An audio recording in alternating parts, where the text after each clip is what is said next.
So that there's a lot of fat in government that you would want to slim down. Incredible fat. So what agencies would you want to shut down? Well, let me have you ask another person that, because I'm going to have Elon Musk. He is dying to do this. You know, he's a great business guy, actually. You think of him for science and rockets, and every time I think he's telling me about a new screw that was developed, he's developed a new screw. Screws are difficult, and it's made out of titanium, and it's so exciting. But you know what? He's a great business guy, and he's a great cost cutter. You've seen that. And he said, I could cut costs without affecting anybody. So he will be in the cabinet? Not in the cabinet. He doesn't want to be in the cabinet. He just wants to be in charge of cost cutting. We'll have a new position, Secretary of Cost Cutting, okay? Elon wants to do that. And that was a hunched over Donald Trump with brown makeup on his face and a raspy voice explaining how Elon Musk will be in charge of cost cutting in his new administration if he wins. And this comes at a time when we just learned that Elon Musk has been collaborating with the Trump campaign to censor people on Twitter who are criticizing Trump or his campaign in some way. And I'm going to be 100% honest with you guys. The only thing that scares me more than a second Trump term is the idea of somebody like Vivek Ramaswamy, somebody like Elon Musk, or somebody like J.D. Vance having power in our government, because these people are slightly more slick and sly, and they'll be able to dismantle our institutions in a lot more effective way. With Elon Musk, for example, if he cuts our government down 70% like he did with Twitter or X, then that means our government will be on fire. It will be a mess. X is full of bots and porn accounts and accounts of people dying all the time. If you're on X, you know what I'm talking about. Let's finish this clip of Donald Trump. And we have incredible people. He's running a big business. You know, he can't just say, oh, I think I'll go into the cabinet. You know, other people can. He can't. But Elon's a little bit different in that sense. And besides that, I want him to send the rocket up to Mars. He said, he's made me a promise he'll get to Mars before the end of my administration, which... This dude can barely speak anymore, and Donald Trump says that Elon doesn't want to grab power, but he clearly does, and I will prove that throughout this video. I also want to point out that a few seconds into this, they do an audio splice, which means they cut from one Trump sentence to another that he made later on, and that's normal in interviews, but MAGA is freaking out because 60 Minutes did that with Kamala. Listen very closely to this audio splice. Secretary of Cost Cutting, okay?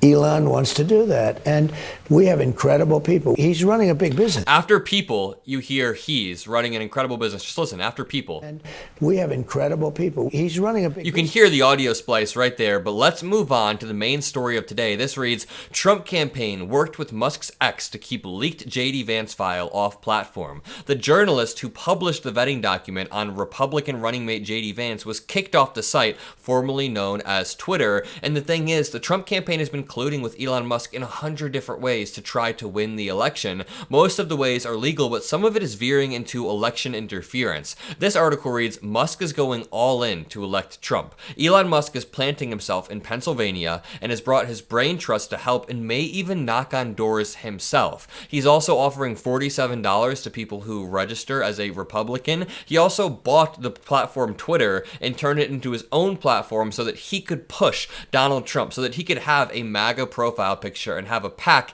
in his account that says donate to Donald Trump. In the final weeks of the presidential campaign, the richest man in the world has involved himself in the US election in a manner unparalleled in modern history. Elon Musk, seen over the weekend jumping for joy alongside former President Trump in Butler, Pennsylvania, is now talking to Trump multiple times a week. Musk has effectively moved his base of operations to Pennsylvania, the place that he has recently told confidants he believes is the linchpin to Mr. Trump's re-election. I mean, it is known as the tipping point state by everybody. That's not just Musk's idea. He has relentlessly promoted Mr. Trump's candidacy to his 201 million followers on X, the social platform that he bought for $44 billion and that he used to spread conspiracy theories while not having community notes on his posts conveniently. Above all, he is personally steering the actions of a super PAC that he has funded with tens of millions of his own dollars to turn out the vote for Mr. Trump, not just in Pennsylvania, but across the country. He's offering offering $47 to people if they register to vote. This is insane. This is absolutely unparalleled. And this brings us on to this story. And the reason this is so important is because this mirrors exactly what Republicans have been accusing us of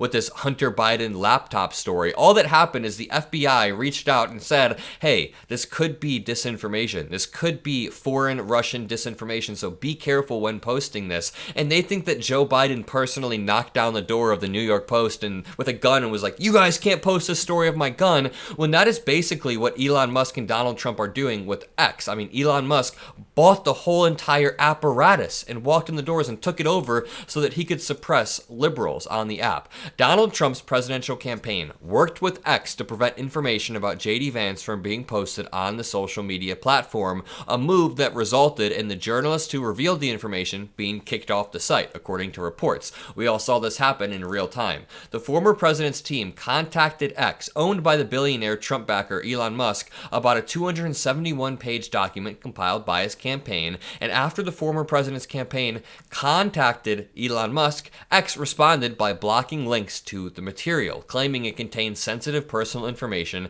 such as the Ohio senator's social security number. Okay, so the Ohio senator's social security number is personal information, but pictures of Hunter Biden's genitals, that's not personal. You can't take that off of X. Do you not see the hypocrisy here? Really quickly, take a look at Mark Cuban perfectly explaining why Elon Musk is acting the way that he is to Brian Tyler Cohen. I mean, hearing it from another billionaire who actually has a moral system makes it a lot more clear. I gotta ask you this about Elon, because this is what kind of blows my mind. If you are the CEO of an EV company, and your audience, presumably people who buy EVs because they have some semblance of an understanding about climate change or whatever it is, how does that make sense from a business perspective to go all in to basically not only abandon your core market, but then throw your weight behind a political party for whom climate change isn't even a real concern? Yep. Because having the power to manipulate the most powerful man in the world is far more valuable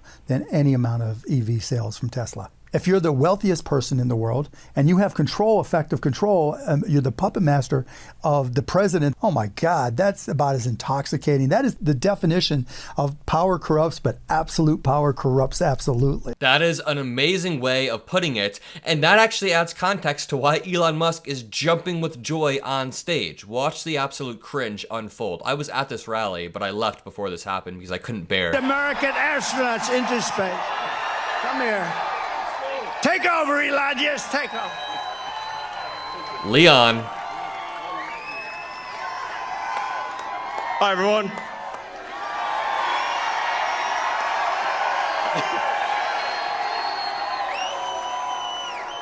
As you can see, I'm not just MAGA, I'm dark MAGA. Well, first of all, He thought he was going to get a way louder laugh there, but Jesus, this guy is so cringe. Just look at him standing on stage in his dark MAGA hat. He's worth hundreds of billions of dollars. He could be doing anything, and I guess he is grabbing power. Wow. I want to say what an honor it is to be here, and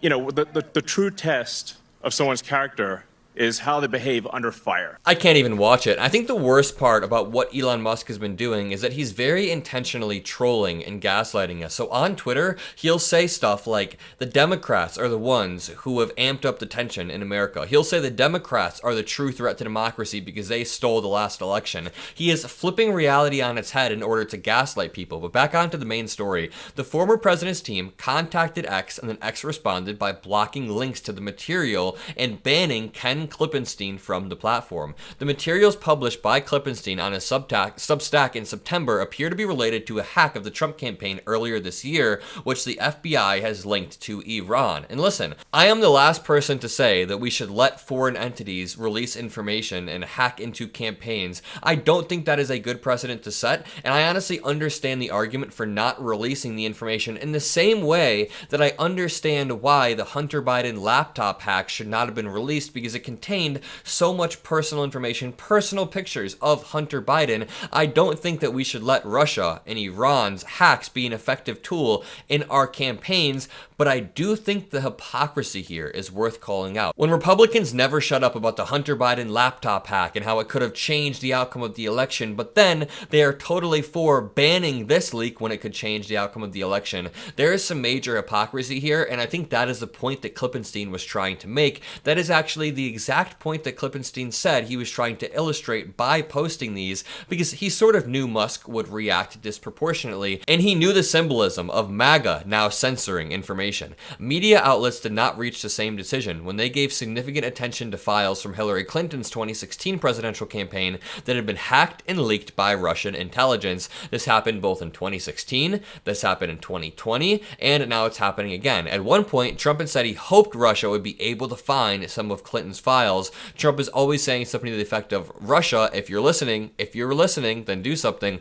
The removal of the material from X has highlighted the increasingly strident support of Musk, the world's richest person, for Trump's attempt to return to the White House after losing the 2020 election to Biden. After buying Twitter in 2022, Musk said that he was an advocate of free speech and the open sharing of information, even if it offended either political party. He also said earlier in the year that he refuses to endorse either candidate. He wants both sides to be mad, but that was before he realized he could grab power in the most pathetic way possible. Also, do you guys remember this post made a while back? I feel like people forget that this was the start of Elon Musk and Donald Trump's back and forth relationship. Donald Trump posted, "When Elon Musk came to the White House asking me for help on all of his many subsidized projects, whether it's electric cars that don't drive long enough, driverless cars that crash, or rocket ships to nowhere, without which subsidies he'd be worthless, and telling me how he was a big Trump fan and Republican, I could have said, quote, drop to your knees and beg, and he would have done it." So, number one, this looks like a cardboard cutout of Elon Musk. It doesn't even look real, but their relationship started off rather antagonistic. I don't know if you guys remember this, but Elon Musk was a part of Donald Trump's cabinet of rich people, influential people back in 2017, but Elon Musk dropped out after Trump pulled us out of the Paris Climate Accord. Elon Musk said, "I care too much about climate change to let this man pull us out of the Paris Climate Accord." But again, my broader point is, power corrupts people. Power corrupts JD Vance. Power corrupts Elon Musk, Vivek Ramaswamy, because somebody that was repeatedly disrespected by Donald Trump. I mean, he's saying here, I could have told Elon Musk to drop to your knees and beg, and he would have done it. Elon Musk is effectively doing that. He's dropping to his knees and begging for one crumb of power. And we had one president who couldn't climb a flight of stairs, and another who was fist pumping after getting shot. Fight, fight, fight! Blood coming down the face. So incredibly cringe. He thinks he's on Twitter in real life. Last week, Musk appeared at a Pennsylvania rally. Quote, "I'm not just MAGA, I'm dark MAGA." Musk added that this will be the last election if Trump doesn't win. They will take away your freedom of speech, he said. They want to take away your right to bear arms, and they want to take away your right to vote effectively. That is what I'm talking about when I say that Musk flips reality on its head. Trump is the one who genuinely tried to place fake slates of electors, or rather force Mike Pence to choose fake slates of electors in 7 key swing states, and Elon Musk is saying that Democrats are the ones who want to take away your freedom of speech? Take away your freedom of speech after you censored this story? I mean, that is what this is all about. You censored this story. It is absolutely terrifying, and they're plunging us into an alternate reality. If you enjoyed this video, if you made it to the end, make sure you drop a like. Make sure you say hi, Adam, drop some blue hearts. Have a great rest of your day, and I'll see you in the next video. Peace out.